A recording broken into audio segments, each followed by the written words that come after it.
बातमी आहे सायक्लोथॉन स्पर्धेच्या पत्रकार परिषदेची। आज शुक्रवार दिनांक 25 नोव्हेंबर रोजी सायक्लोथॉन स्पर्धेच्या नियोजनाबाबत आमदार महेश लांडगे यांच्या सूचनेनुसार पत्रकार परिषदेचे आयोजन मोरवाडी पिंपरी चिंचवड येथे करण्यात आले होते। सदर पत्रकार परिषदेत सचिन लांडगे यांनी सायक्लोथॉन 2022 ची सविस्तर माहिती दिली।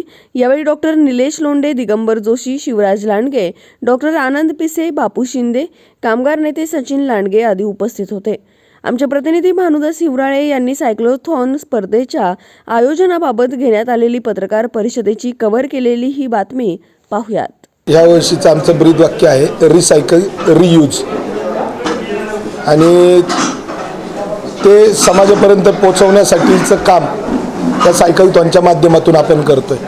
रिसायकल आणि रियूज, जी गोष्ट निर्माण होती ती परत पुनर्जीवन करता येऊ शकतं, हा त्याच्या मागचा संदेश आहे। आणि तो पुनर्जीवन कसं करता येईल यासाठी पिंपरी चिंचवड किंवा पुणे शहरामध्ये विविध संस्था काम करतात।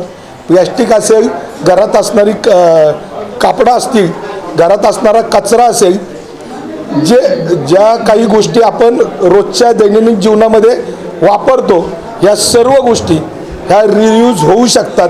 जन्मापासून मृत्यूपर्यंत प्रत्येक माणसाच्या शरीरातील प्रत्येक गोष्ट ही रिसायकल होऊ शकते। हे समाजापुढं आणण्याचं काम या वर्षीच्या रिसायकल रियूजच्या माध्यमातून आम्ही पुढे घेऊन येणार आहोत।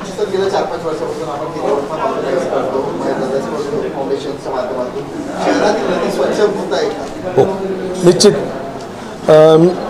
सांगायला आनंद वाटेल, गेल्या 6 वर्षापासून नदी स्वच्छता मोहीम ज्यावेळेस आम्ही प्रत्यक्षपणे पाण्यामध्ये उतरून किंवा नदीवर जाऊन ज्यावेळेस आम्ही नदी संरक्षणाचं काम करायचा प्रयत्न केला, तर 5 वर्षामध्ये आज जर तुम्ही पाहिलं, दरवर्षी जी नदी जलपर्णी युक्त असायची, आज त्या बऱ्यापैकी ती जलपर्णी मुक्त आहे।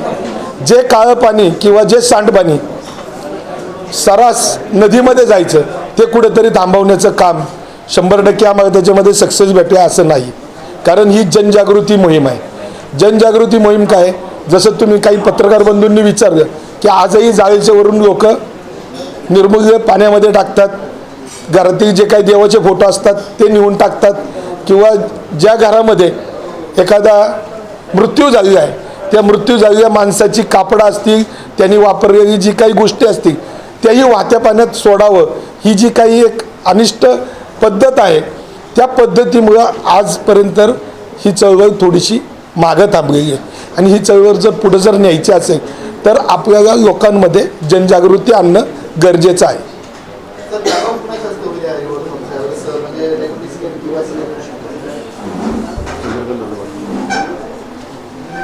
प्रयत्न आम्ही सगळे जे काही आहेत, इथे जे काही पालकमंत्री आहेत,